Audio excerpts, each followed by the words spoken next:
자, 이번에 전해진 사건도 굉장히 충격적입니다. 초등학교 3학년생이 자기가 다닌 학교의 교감 선생님의 뺨을 때렸다.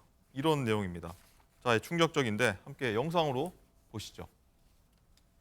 뺨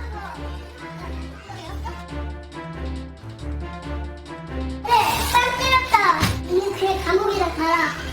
뭐 하는 거야 지금? 감옥 가라고.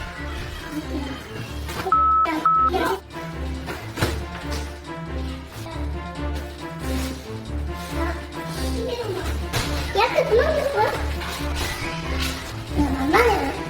선생님이 그냥 가라고 했다 이렇게 얘기를 하는 것 같아요. 그러면서 어머니는 이제 그 말씀을 진짜 믿으시고 항의 방문을 하시죠. 아, 이렇게까지 교직 생활을 해야 되나. 마음의 준비는 다 단단히 하고 있으나 저도 겪어보지 않은 일이고. 네, 어떻게 보셨습니까? 저도 자식 키우는 입장에서 많은 생각이 들고 네. 좀 안타깝다는 생각도 드는데 이번 의사님이 어떤 사건이죠? 네, 지난 3일 있었던 사건입니다. 영상에서 보셨던 것처럼 초등학교 3학년에 재학 중인 A군이요. 네. 학교를 등교해놓고 무단으로 이제 학교를 시도를 했습니다. 그러자 이를 발견한 이 교감 선생님이 당연히 말리게 되는 거죠. 그래서 조퇴는 안 된다, 무단 조퇴를 제지를 했더니 이 A군이 감옥에나 가라면서 입에 담을 수도 없는 욕설을 교감 선생님에게 내뱉습니다.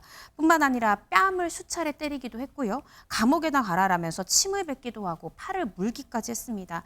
그런데 지금 방금 보신 영상이 동료 교사가 이 교감 선생님이 맞는 장면을 그대로 촬영한 영상인데요. 네. 영상 보시면 눈길이 가는 게 교감 선생님 뒷짐만 지고 가방에 계속 힘없이 맡기만 하시죠. 예. 그러니까 이게 괜히 제지했다가 또 아동학대, 신체적 학대가 될까 봐 교감 선생님은 그냥 무력하게 맞을 수밖에 없었던 그랬군요. 겁니다. 그러면서 교감 선생님 이 부분에 대해서 아동학대가 될까 봐 이렇게 맞고만 있을 때 참 교사로서의 무력감을 많이 느꼈다라는 탄식을 내뱉기도 했습니다. 예, 이 교수님. 네. 자, 이 아이 부모가요, 이렇게 얘기했다고 합니다. 아이가 일방적으로 교감을 폭행했다고 볼 수 없다. 이렇게 얘기하고 있는데 어쨌든 사실관계를 파악해야겠지만 일단 영상만 보면은 그런 것 같지는 않거든요. 그러니까 이제 보호자의 그 얘기는 이 쌍방 책임이다. 어떻게 보면 책임을 좀 분산시키려고 하는 뭐 이런 마음이 좀 깔려 있는 것 같고요. 네. 또 자신의 그 아이는 무조건 옳다라고 하는 왜곡된 심정도 바탕이 된 것이 아닌가 생각이 되는데, 그런데 만약에 우리가 지금 봤던 행위 자체가 아이가 아니고 일반 성인들이 했다라고 한다면 엄청난 범죄인 거죠. 예를 들면 모욕죄도 해당이 되는 것이고요. 예. 또 깨물었다라고 하면 상해죄도 또 되는 것이고, 뭐 침도 뱉었다, 뭐 폭행죄, 또 물건을 사용해서 그야말로 이렇게 교실을 훼손한다고 하면 뭐 특수재물 손괴 등등에 해당되는 이런 그 범죄로 우리가 볼 여지도 사실 있는 것이죠. 예. 근데 그럼에도 불구하고 저는 하나 좀 착안한 점이 저 언어 자체가 초등학교 3학년의 언어가 맞느냐. 그러니까 개 XX에서부터 예. 뭐 감옥에서부터 뭐 이런 얘기는 아마 의미 있는 타자, 즉 바꿔 얘기하면 가장 가까운 환경에서 간접적으로 모방하고 학습하고 배워서 따라하는 것으로 우리가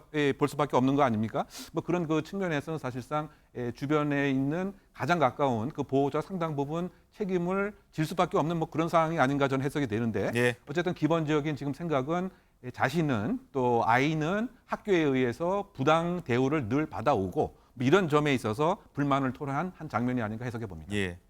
이 학생이 또 평소에 어떻게 지내는지 한번 봐야 될 거 아니겠습니까? 그래야 뭐 전체적 맥락이 파악될 텐데 그 영상 한번 보고 오시죠. 네가 친구들한테 욕하고 쌤 때렸잖아. 그랬으니까 내 조용히 하세요. 네가 괴롭힌 거 하나도 없어. 때리겠다고요. 불법 촬영으로 핸드폰 깨트려버릴게요. 어쩌라고요. 이거 좀 보세요. 네, 변호사님. 어떻게 봐야 됩니까? 그러니까 지금 더 문제가요. 이 부모가 무단이탈 사실을 알고 학교를 찾아왔고 담임선생님의 사과는커녕 담임선생님을 또 다시 폭행했다라는 점이 또 문제가 있습니다. 교사를 폭행해서 결국 이 교사 폭행죄로 신고하기도 했고요. 근데 이게 지금 우리가 봐야 되는 점이 계속해서 이렇게 강제 전학을 다니더라도 결국 이 A군과 같은 이 문제가 되는 부분들이 있는 학생에 대해서 병원 치료가 이루어지지 않으면 학교만 바뀔 뿐이고요. 교사만 피해를 입을 뿐이라는 점에서 이렇게 강제 전학 처분이 여러 번 이루어지는 학생에 대해서는 적극적으로 병원 치료를 좀 권할 수 있는 제도적 보완점이 있어야 되지 않나라는 생각이 듭니다. 네, 교수님.